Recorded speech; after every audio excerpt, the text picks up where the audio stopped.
My name is Catherine. When I was little, my mother divorced my father and raised me as a single mom. We weren't wealthy, and even as a child, my dream was to become rich and live in a high rise apartment. So I studied hard and worked part time while in school, eventually getting into a medical university. Afterward, I obtained my medical license, and after working in plastic surgery, I am now working as a cosmetic surgeon. Even after my salary increased significantly, I continued saving diligently without wasting money. And by the time I was 30, I had saved enough to buy a high rise apartment. As a token of appreciation, I also send money to my mother, who raised me while working. There were times when I had a boyfriend, but since I wasn't fixated on marriage and focused on my career, I found myself turning 30 without realizing it. As I was thinking that maybe getting married would put my mother's mind at ease, I got a call from my high school friend, Bob. Bob and I used to hang out a lot, but we naturally lost touch after entering college, and we hadn't had the chance to meet since then. So, feeling nostalgic, I decided to meet up with Bob. When I saw Bob after a long time, he seemed calmer than in high school, and I felt that we had both grown up. Our conversation flowed naturally, and I found myself gradually attracted to Bob, who kept me entertained. We went out for meals a few times, and after Bob asked me out, we started dating. We ended up getting married when I was 31. Can I talk to you about something before we get married? Sure. What's up? I've been working hard and saving money since I was a student, and it's always been my dream to buy a high-rise apartment. What? I had no idea you had such a dream. But I don't have the income to buy a high-rise apartment.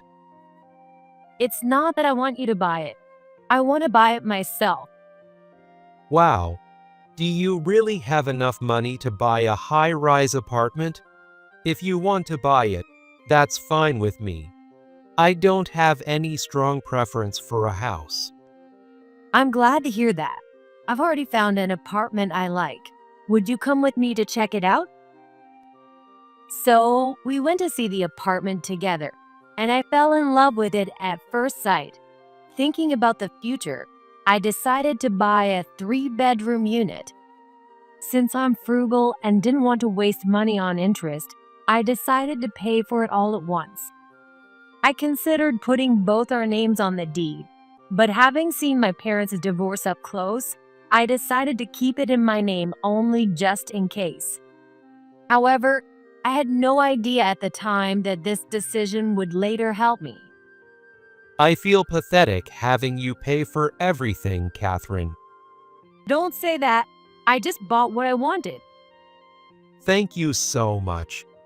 I don't know if I deserve to live in such an amazing place.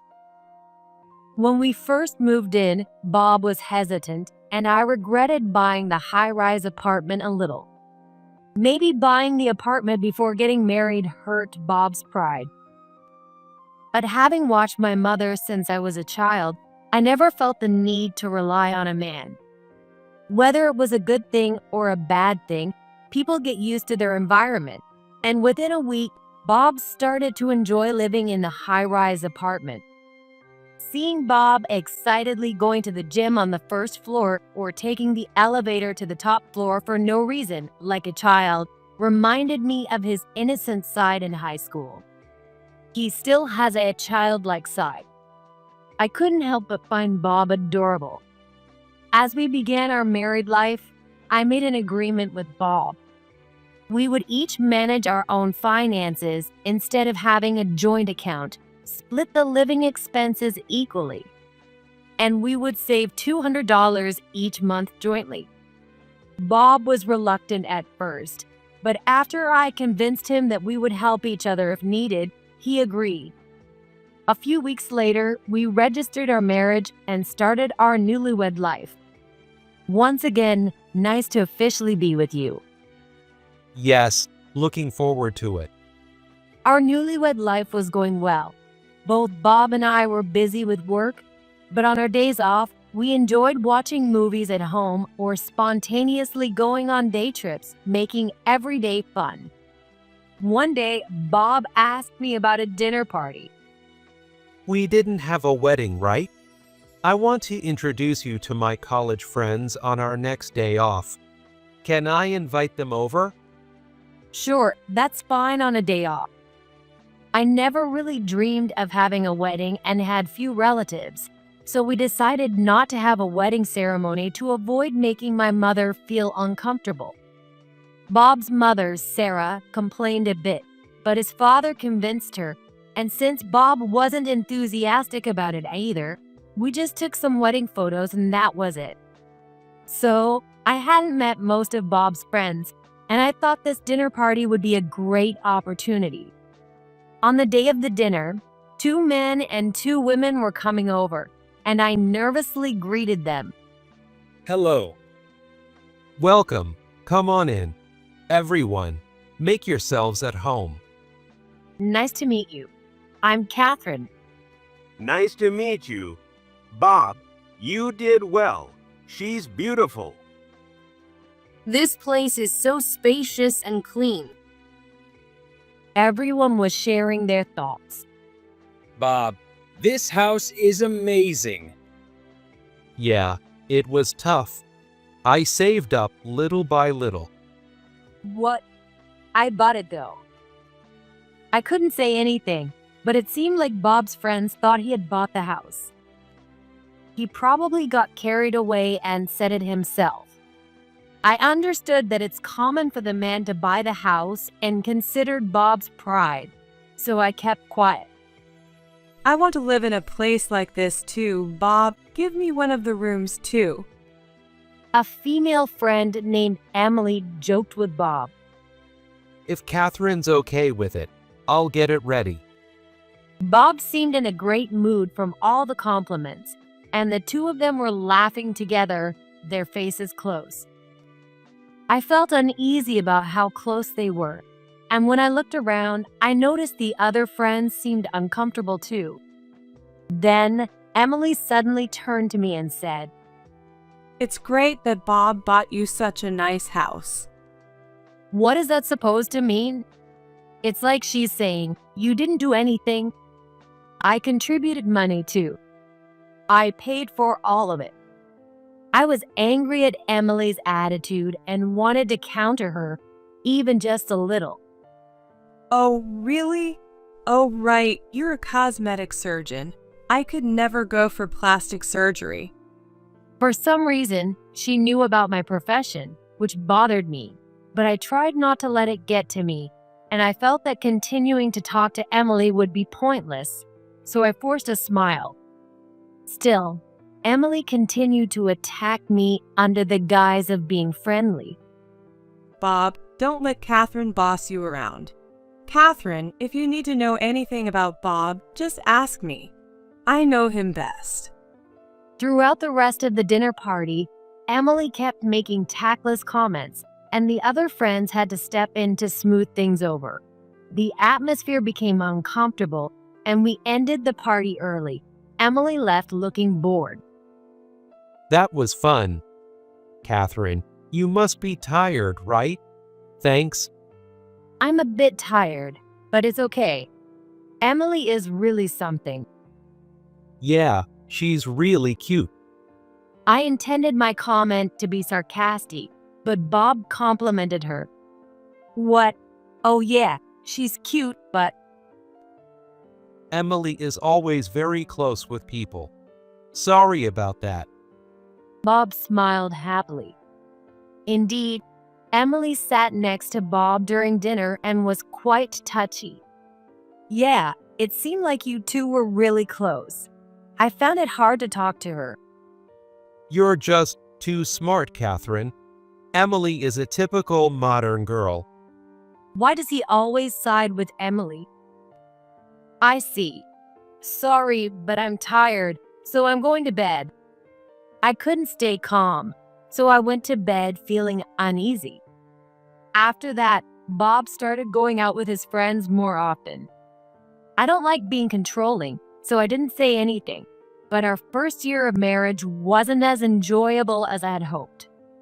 Then, as we entered our second year of marriage, Bob suddenly said something surprising.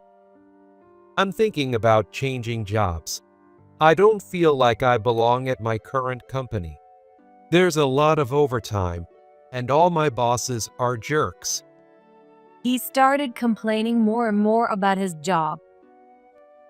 Even though he said there was a lot of overtime, it was only about 2 hours at most and only a few times a month. But I don't think your overtime is that bad, and your salary is pretty good. Wouldn't it be a shame to quit? Are you going to a job that pays more? Work isn't all about money, you know? Well, that's true. Work isn't just about money. I felt a bit guilty for my narrow perspective. And since we don't have a mortgage, it should be fine, right? Your money is our family's money, isn't it? It's okay if I don't work for a while. But if we have kids, I won't be able to work for a while, so I'd like to save up while I can. So, you're okay with me getting depressed? What? Why would you say that? Because you're pushing me to keep working when I'm struggling. But you've never complained about your job before. If it's that bad, maybe you should see a doctor? Bob looked a bit panicked. No, it's not that bad. But anyway, I'm definitely changing jobs. It seemed like Bob was set on changing jobs and wouldn't listen to anything else. All right, but find a new job before you quit. I set this condition, and he agreed. However, a month later, Bob quit his job without having secured another one. Wait, you quit without finding a new job? What are you going to do next? Don't worry. I'm asking one of my friends if I can interview at her company. When I pressed Bob about it, I was surprised by his unexpected answer. Your friend's company? Yeah, she works at a restaurant, and I thought I might work there. Is that a full-time position? Well, probably. Bob answered while avoiding eye contact, and I suddenly felt a rush of anxiety that it might be a part-time job. Of course, I have no problem with a woman working and the man being a stay-at-home husband, but we don't have kids, and I currently do most of the housework, so I couldn't picture Bob doing it. If it's not a full-time position, look for something else. I made sure to lay down this condition. Will it really be okay if Bob and I have kids? From that day on, I started feeling less enthusiastic about having children. A few days later, Bob went to the interview and got the job, but it turned out to be a part-time position, not full-time. Are you really going to take that job?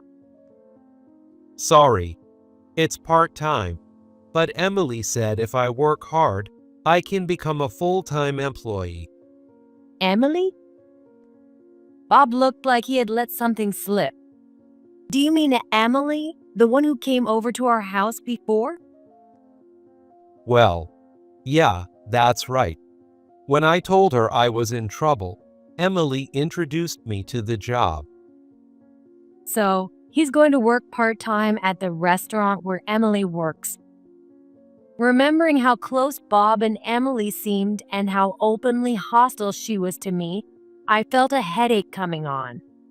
Why didn't you tell me about this? I thought you'd get jealous. But really, we're just friends. Bob spoke nonchalantly. And you quit your job for this? Well, I'm not sure yet, but I want to give it a try. Since he's already got the job, it's better than being unemployed. All right. I forced myself to accept it and replied with difficulty. However, a month after starting work at the restaurant, Bob began coming home late more often. Even on early shifts, he sometimes wouldn't get home until after midnight, and he increasingly came home in the morning after drinking. I'm working overtime, so I can't help it. Bob said this, but the restaurant was supposed to close at 9 p.m. It would be fine if he was just getting along with his coworkers, but knowing Emily was there made me uneasy. You were late again today. Everyone loves to go out for drinks. I don't want to go, but since I'm the newbie, I have to. But are you okay with money? Well, I spent a lot this month, so I can't cover the living expenses or savings. Since switching to the restaurant job, Bob stopped contributing financially. It's one thing if he couldn't pay because of a lower income, but he was spending all his money on drinking, and I was shocked by his lack of planning. Make sure you pay next month, I know. Bob said with a carefree smile. However, he continued going out drinking and coming home in the morning, not changing his behavior. I kept covering the living expenses, and since Bob wasn't saving the agreed $200 each month, I stopped saving as well. What are we going to do in the future? As I was feeling anxious, an even greater tragedy was about to strike me. Catherine, I need to talk to you. What's up? My mom is getting a divorce, and she wants to live with us. A divorce?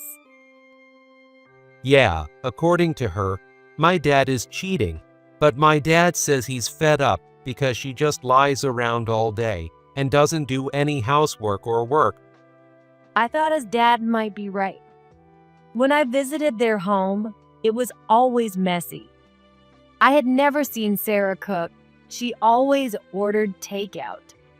Sarah also had a sharp tongue and was very blunt, so I didn't like her much. The idea of living with her was unthinkable to me. I'm sorry, Bob, but living together would be tough for me.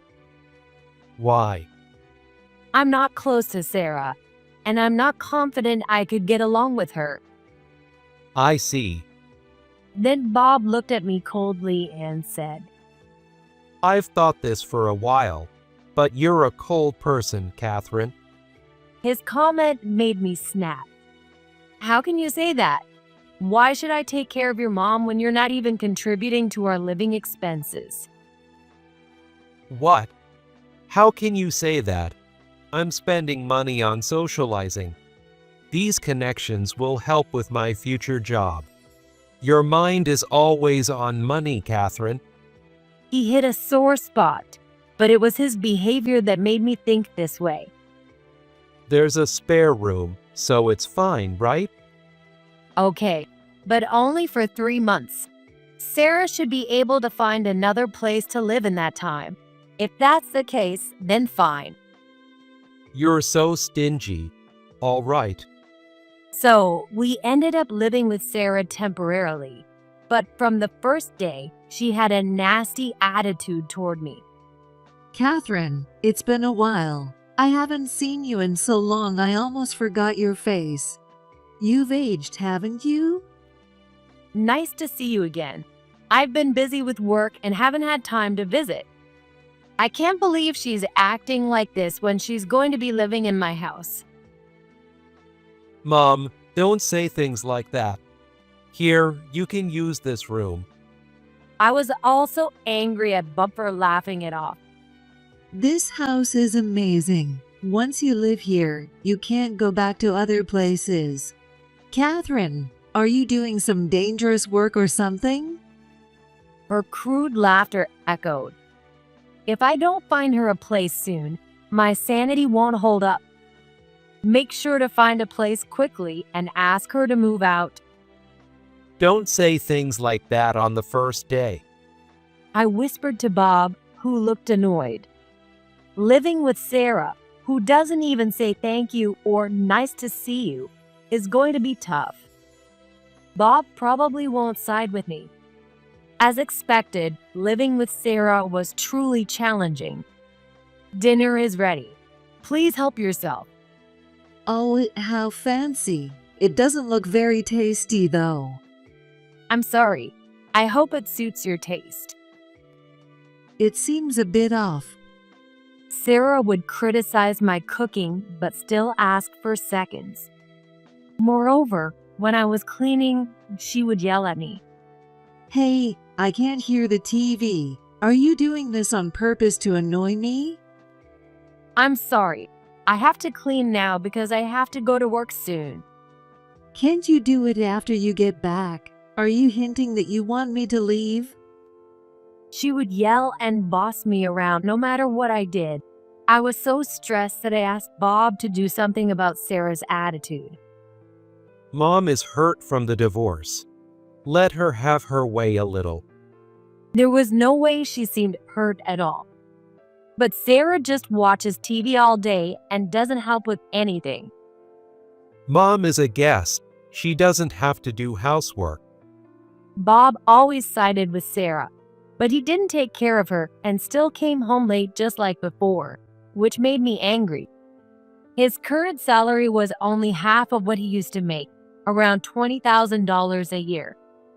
Despite this, he spent his nights drinking and didn't help with the housework. Bob, you need to help with the housework. It's harder with an extra person, and I'm busy with work too. I'm busy with work as well. I'm working hard as the breadwinner. Breadwinner? How is Bob the breadwinner when he still doesn't contribute to the living expenses? Then hurry up and find Sarah a place to live. I'm at my limit. Well, but Mom seems to be enjoying living here, so let's let her stay a bit longer. No way. If that's the case, you need to help out more. What? What else do you want me to do? I was too exasperated to respond. I couldn't see a future with Bob anymore, and the thought of divorce filled my mind. Time kept passing, and Sarah's attitude got even worse. The promised 3 months had long passed, but she showed no signs of finding her own place. Catherine, I'm going out tomorrow, so give me some money. No, please ask Bob for it. Bob is working hard with his small salary. I can't take money from him. I'm working hard too. All you do is make excuses. It's not an excuse, and you need to find your own place soon. We agreed on 3 months, didn't we? We never made that agreement. Can't you take care of your mother-in-law? Hand over your wallet. Sarah forcibly took my wallet and took $100. I told Bob about it when he came home late that night. $100 is nothing to you, Catherine. Just do something nice for my mom. Do something nice with your own money. I told you, I don't have any money. That's because you spend it all on drinking. Come home without drinking. If I build these relationships, it'll help with my future job, right? Bob always says this. It's not even business entertainment, just part-time co-workers drinking together. How is that supposed to help his future? When is it going to help? I don't think it ever will. When I said that, Bob sulked. He scratched his head irritably. Anyway, take care of my mom. With that, Bob escaped to his room. I realized it was pointless to say anything to him. Then Sarah started stealing money from my wallet when I wasn't looking. Since confronting her only led to yelling, I began noting down the contents of my wallet when I got home, keeping track of when and how much money was taken. I wanted proof, so I set up a video camera to record the room and caught Sarah stealing money from my wallet on tape. The reason I couldn't bring myself to divorce Bob despite everything was that I didn't want to worry my mother. Be happy with Bob. I didn't want to betray the words my mother told me when I got married, so I felt I had to avoid divorce at all costs. But living my life as their ATM was something I couldn't bear, and I didn't know what to do or who to turn to for help. Still, the housework kept piling up, and I was the only one doing it, holding back tears as I worked. One day, when I reached into Bob's pants pocket while doing the laundry, I found a photo. It was of Bob and Emily with "I love you" written on it. So they really were having an affair. I quickly took a picture of it and put the pants back without washing them. The next day, when I checked the pants, the photo was gone. He doesn't help with anything, doesn't address the issues with Sarah, and now he's cheating. I don't need a man like this in my life. The thread holding me together snapped, and I resolved to get a divorce. That day, I finished work early and went straight to a detective agency. My husband, Bob, is having an affair, but I don't have much evidence. Can you investigate? Sure. It'll take about a week. Is that okay? I was worried if they could gather evidence in just a week, but about 5 days later, I received a call from the agency and rushed over. Bob is indeed cheating. Here are the photos. A lot of photos were spread out on the desk. They showed Bob and Emily walking arm in arm, going to Emily's house, and even holding hands on the street. Do you know this person? Yes, that's Emily, a friend of Bob's. She's been to our house once. I found a photo of them together in Bob's pants pocket. I see. Since we could take this many photos in just 5 days, it seems he's visiting her frequently. I took the evidence to a lawyer and started the process of getting a divorce. That night, I called my mom. "Hello, Mom. How have you been?" I'm good. I'm so happy you called. How are you, Catherine? Hearing her voice, I started to cry. Catherine, are you okay? Did something happen? I want to get a divorce. I'm sorry I couldn't be happy. Crying, I told my mom everything that had happened. She listened without interrupting and stayed with me until the end. You don't need to stay with someone who doesn't value you. It's okay to leave and find happiness afterward. You don't need to apologize. Thank you, Mom. She kept talking to me on the phone until I stopped crying, and listening to her voice, I realized that she was the only family I needed. A few days later, I was sleeping in my room when I woke up to the sound of Sarah and Bob talking. Sarah's voice was loud, so I could hear everything. Hurry up and get Catherine out of here. I know. I think Emily will love living here. I quickly turned on my phone's voice recorder. The mortgage is paid off, right? Just get Catherine out and let Emily move in. Bob, make sure your name is on the deed. Oh, I can just change it without her knowing. Change the name on the deed? I don't know what they're planning, but I need to gather all the house documents quickly. Emily is much nicer than that arrogant Catherine. Bring her over next time. Got it. Once we get divorced, I'll get half of Catherine's money, and we'll be rich. Exactly. Just get all her stuff out of the house. That sounds like a plan. Their voices were loud and clear, and I got everything recorded. I was determined not to let them take my house or money. The next day, I consulted my lawyer again and came up with a plan. They'll have to pay for betraying and using me all this time. From then on, I continued to act as if everything was normal so they wouldn't suspect my plans. I pretended that Bob's affair and Sarah's abusive words didn't bother me. I endured it all with the thought that I would never forgive them. A few days later, their plan to kick me out was put into action. My belongings were piled up in the entrance. Today is the day, right? I deliberately pretended to be surprised and raised my voice. Of course, I had my voice recorder on. "Hey, Bob, what is this?" You're finally back. We packed your stuff for you. Sarah, what is going on? It means get out of here. You don't have a room here anymore. Starting tomorrow, this will be Emily's room. Unlike you, Emily is charming and cute, the perfect wife for Bob. We don't need you. Isn't it strange for me to leave? Shut up, you're always talking back. That's why Bob is fed up with you. Sarah shouted with a scary face.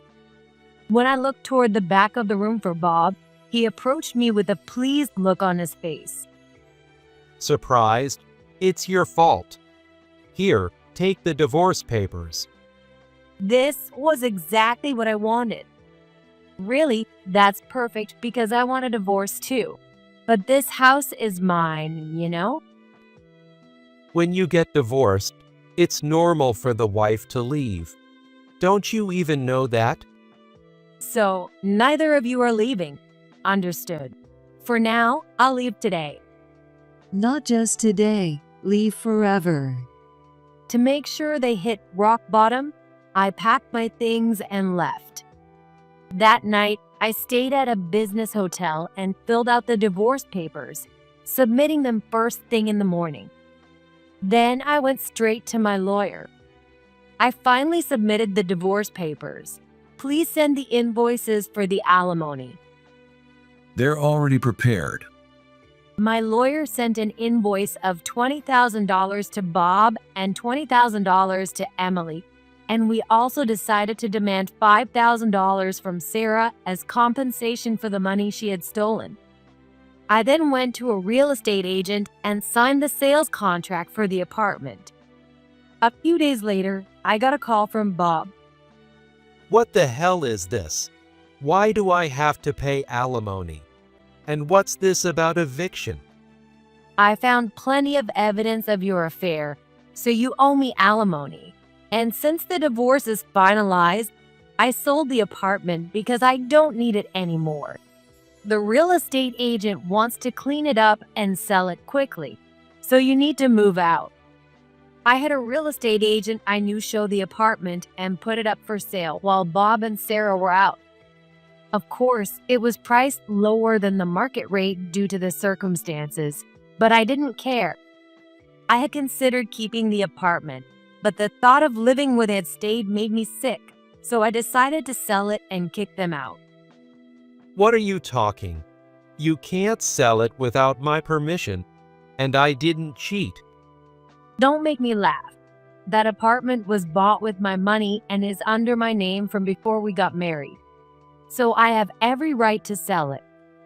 As I spoke, I sent the affair photos to Bob's messaging app one by one. What is this?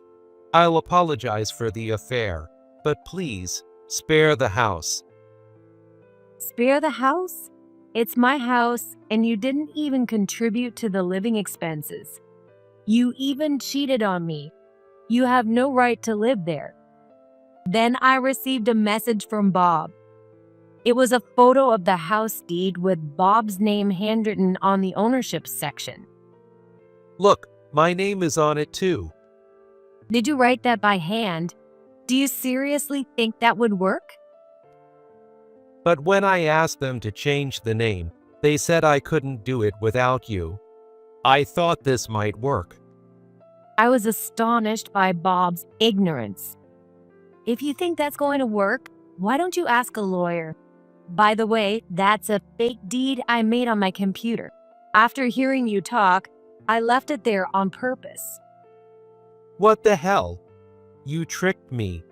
Where are we supposed to live now?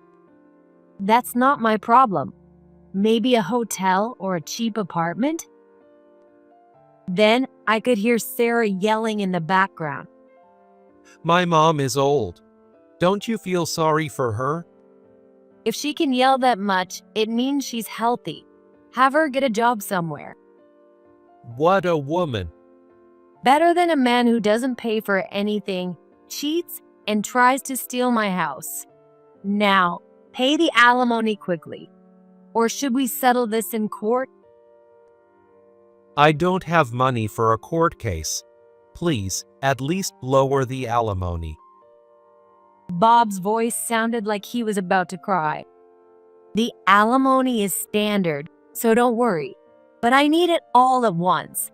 If that's not possible, let's take it to court. I'll win, though. No way. I heard Bob's weak voice, but I felt no sympathy. Don't be ridiculous. Suddenly, Sarah took the phone.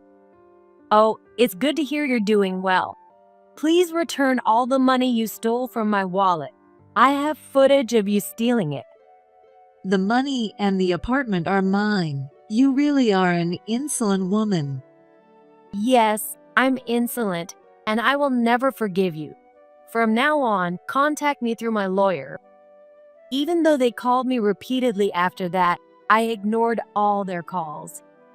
When it got too persistent, I had my lawyer give them a warning call, and the calls stopped immediately. I successfully divorced Bob and sold the apartment. Later, the real estate agent contacted me because they wouldn't vacate the apartment, so I hired movers to retrieve my belongings and headed over there. I unlocked the door and entered with the movers. Catherine, what are you doing here? That's my TV. Ignoring Bob and Sarah, I began the moving process, one item after another. Stop it. Then Emily approached me. Catherine, please stop. I want to be happy here with Bob. I see, but this is my house, and I've already sold it. You have no right to live here, so please leave. You can live together if you buy them this house. I said this and packed all my belongings into the truck. Emily seemed shocked to learn that the apartment was mine. You have 1 week to move out. After that, the real estate agent will remove the rest of your things and change the locks, so I suggest you leave soon. I closed the door and took a deep breath. It's finally over. A wave of accomplishment and exhaustion hit me. I moved to a distant place to ensure I would never see Bob and Sarah again. Later, I heard that they quickly found an apartment and moved out. I gave them a week's grace period, which was more than enough since I could have had them forcibly evicted. They should be grateful. Emily, thinking she could live in the high-rise apartment, immediately broke up with Bob when she found out she couldn't. Bob paid the alimony immediately after the divorce, but Emily never got to live in the high-rise apartment, so she searched for me, claiming I had been deceived and demanding my money back, but she couldn't find me. In the end, she resorted to threatening Bob, which led to her being reported to the police. Additionally, Emily was already disliked by her friends for flirting with their boyfriends. When rumors of the affair spread, she lost all her friends. Her company also found out about the affair and the threats, and she was asked to resign. Later, Bob and I had a meeting about the division of property with our lawyer present. I won't agree to the divorce without dividing the property. Oh, did you forget about this paper? I took out the notarized document that outlined the division of property at the time of our divorce. Oh, We agreed before marriage not to divide the property, right? Instead, we were supposed to save $200 a month together and split it in case of divorce. But you stopped contributing, so I stopped too. You can only divide half of the $4,800 we saved for a year. Bob looked to our lawyer for help. This is a notarized document, so dividing the money in Catherine's account isn't possible. Bob looked dejected upon hearing this. Despite all the discussions we had, he seemed to have conveniently forgotten. Maybe he was having so much fun with the affair that it slipped his mind. He then asked if I could reduce the alimony, but I refused as there was no reason to do so. In the end, the small amount of property division wasn't enough to cover the alimony, and Bob had to take on debt. Moreover, Sarah was also sued for alimony by her ex-husband, Bob's father. Bob and Sarah ended up living together, blaming each other for their situation, and both working from morning till night. I ended up living with my mother in a house, and I was hired as a cosmetic surgeon again. My mother is enjoying her retirement, occasionally going on trips and having a good time. I'm not sure if I'm being a good daughter, but seeing my mother's happy face makes me feel happy. I don't know if I'll get married in the future, but even if I don't, I'm determined to live a life that I can feel happy about.